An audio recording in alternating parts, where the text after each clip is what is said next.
Alright, welcome back to Amerzone for Chapter 5. We just arrived after hauling ourselves along the river. Let's see where we are.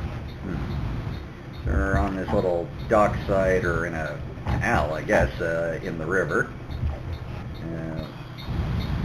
Hop out. Oh, right. So there's the falls, which we read about in the diary previously, if I remember, and which we saw from a distance earlier. So it looks as though our little craft is meant to go over here. And this looks like a lift lock of some sort to get us up there and further upriver. But right now it's gated off. And the lever to open the gate is currently occupied. Sort of reminds me of that Cobra Jack-in-the-Box in Mist. But anyway, luckily it looks like a constrictor and they're not venomous. But clearly he's not letting go on his own, so best we go on and see what we can do. I noticed something interesting, at least when I'm turning around, the quality of the sound changes. I'm looking this way, I hear insects and birds. Look that way, I hear the waterfall. Not bad. Alright, this reminds me of Ribbon a little bit, on these boardwalks. And, well, that's not creepy at all. Let's see what we have here. Good gracious. So we're in a sort of village enclosure sort of a thing. And this, again, is something that I think we saw in drawings in the diary at the beginning of the game. Kind of odd arrangement over there, but again, sort of the image of those mythical birds that we've been looking for. Let's go around and see what we can see. That's where we come in. Alright, oh dear. Well, that's not good. The only people here appear to be very, very dead. Alright, so nothing in there at the moment. Let's see what else there is. In here. I do wish it had stopped doing that. Let's see. Aha! A disc. Fourth 1930s floppy disk we found so far. And this would appear to be a diagram of the lift lock system we were examining earlier. Interesting. Alright. See what else. We'll go that way in a minute. Let's focus on exploring the whole village first. Good lord. So, I'm naturally find myself wondering what on earth happened here. Some kind of like political paramilitary massacre like happened in Guatemala maybe, I don't know, but clearly not a good time. Just don't look too closely, I suppose. So you come into these spaces, which a lot of them seem kind of devoid of furniture, but this looks like machinery of some kind, all hooked up to this system which I think Valenbois described building in his journal. And the same thing here, another contraption.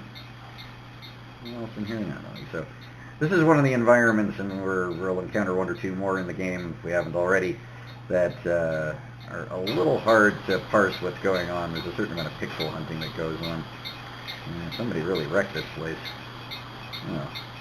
And again, depiction of an egg, a giant egg, white bird, and there's a ritual that I think was written about in the diary, but this appears to be some kind of plan or record of what either is happening or is going to happen. So, alright, we've almost come all the way around. Okay. Alright, so there's that back door. Let's see what it has for us. Back way into the jungle here.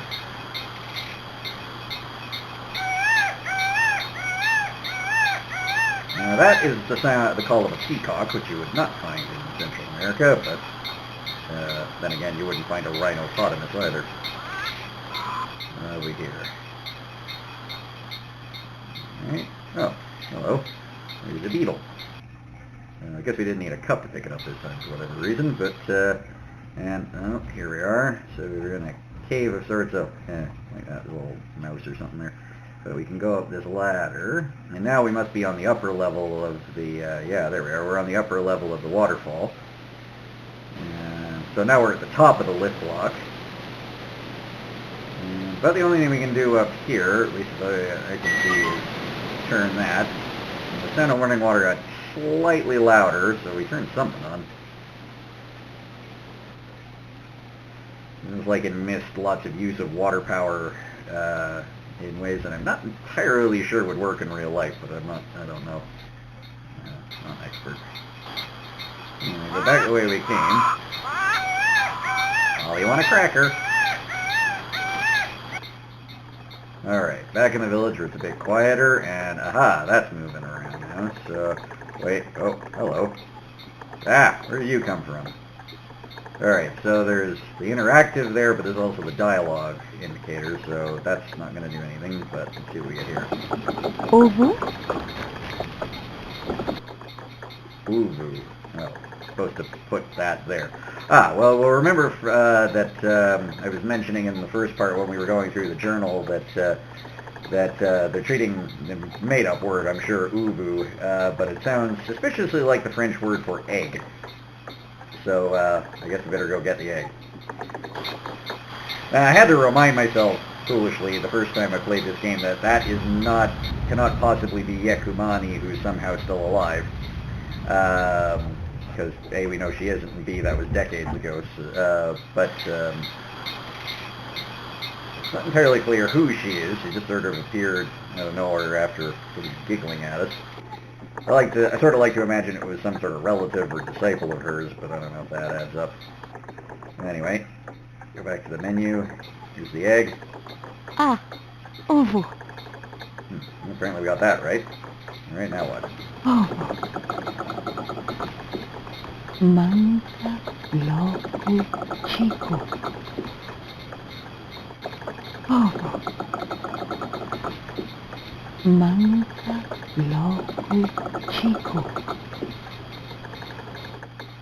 That happened twice for some reason, although it bore repeating. Obviously, I don't know what she said, although, again, this is something that you'd have to hunt for pretty hard. It took me a while to find it, is that the names that she stated are, and if we just go to Alan Block's diary real quick, are the names of things in their environment. Of course, he documented the environment, so if I skip way the heck ahead here, definitely not a crocodile.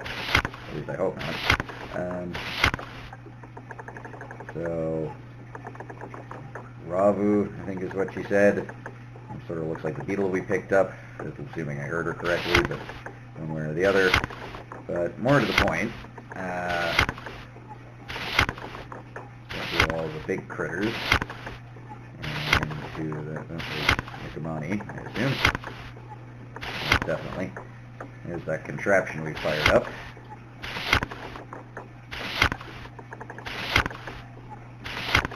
Okay, this is what I was looking for. So, Anka, Chico, those sound like the plant she mentioned, so that's what we're looking for.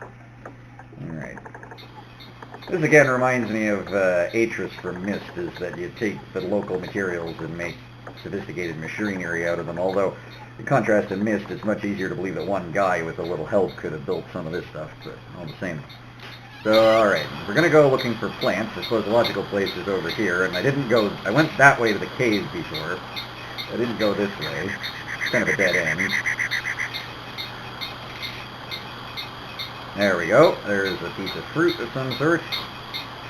And then, back down here. Now, this is a bad case of pixel hunting. It took me forever to find this the first time. There's white flowers growing. Alright, so we got them. Now what are we expected to do with them?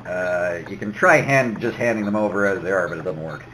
I tried it earlier and just nothing happened. But, not for no reason are all these contraptions here. So, look at that. Alright, so, carrying device there and a bunch of mushy things over there. I don't know what you call those. Pistons. So if I put that in there, okay, I didn't actually see it go anywhere, but if I go around the other side, it's been turned into mush. Alright, and that leaves, I was sort of worried when I started doing this that I was going to have to do something with the bug, but apparently not. Alright, so logically then, we're going to put the fruit there, but I am not sticking my fingers into that drop hammer at the rate it's going. Luckily, after a while, I realized that you actually drop it in this little chute, And this, oddly enough, does have a cutscene for it, which the other thing doesn't, but what? Nothing indefinably gross about that, but anyway. So, there we go. We've used all the machines that we found earlier. Let's see what our friend has to say about it. Alright, so they offer the bug. Alright, so, oh, here we go. Loku. Oh, I guess that's what that was. And then we hand over this. Manga.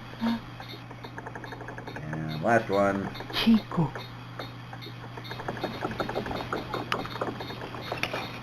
Normally common practice to shove something into an egg if you actually expect it to hatch at some point, but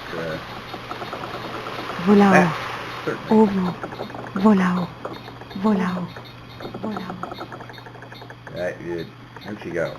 Alright, not sure what the heck happened there, but we got the egg back, and in any event, that sort of adds up with the ritual we saw depicted on the sort of canvas around the side there, and in the journal, that there's some kind of activation for the egg that makes it hatch into the white birds as opposed to a black variation on the white bird. Okay, I don't know what else we can do here. Nothing I've ever found. So we head back. This is going to take another crack at getting on now that the egg is ready to go where it's going. Except for this slight issue first.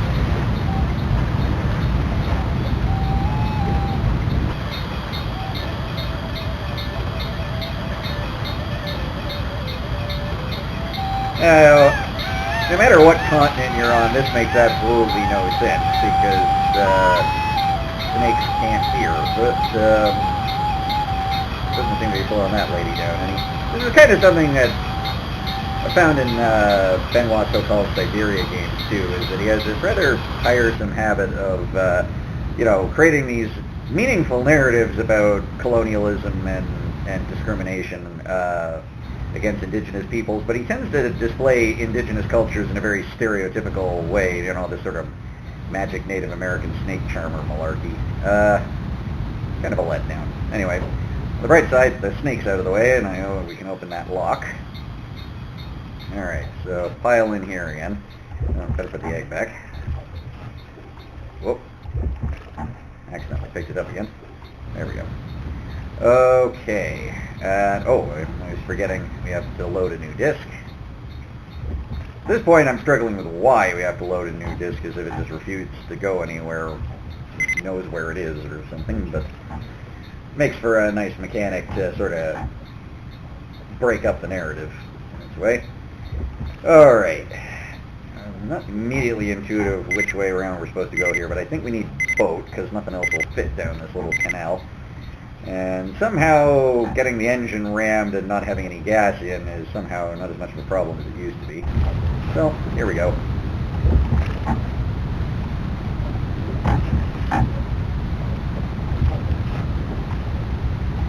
Notice, might have pointed this out earlier, that it's kind of funny that in this view, the display on the screen is in French. Because they didn't anglicize this cutscene, just the interface when it's an interactive. That's kind of funny. Alright, now, again, this is another one that was really hard to see, but it doesn't look like anything on its own, but this lever is what we want. Just click right there.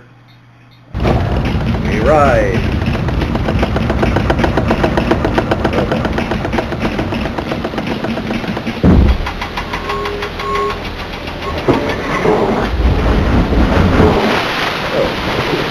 Suddenly, after all the other things it's been, our boat has become a cable car.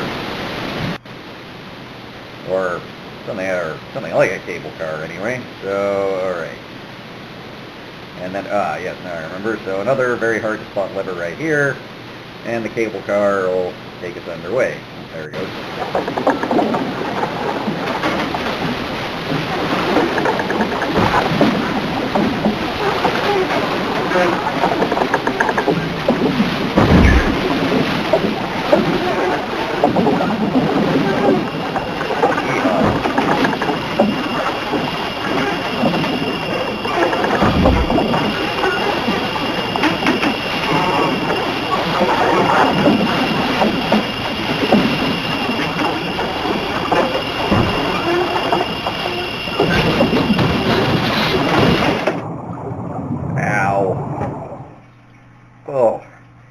Well, that didn't go well. Interesting to see this kind of bamboo technology that actually breaks at a time when you'd expect it to. All right, well, hopefully we didn't get knocked unconscious again, but we'll fish ourselves out and pick this up again in Chapter 6.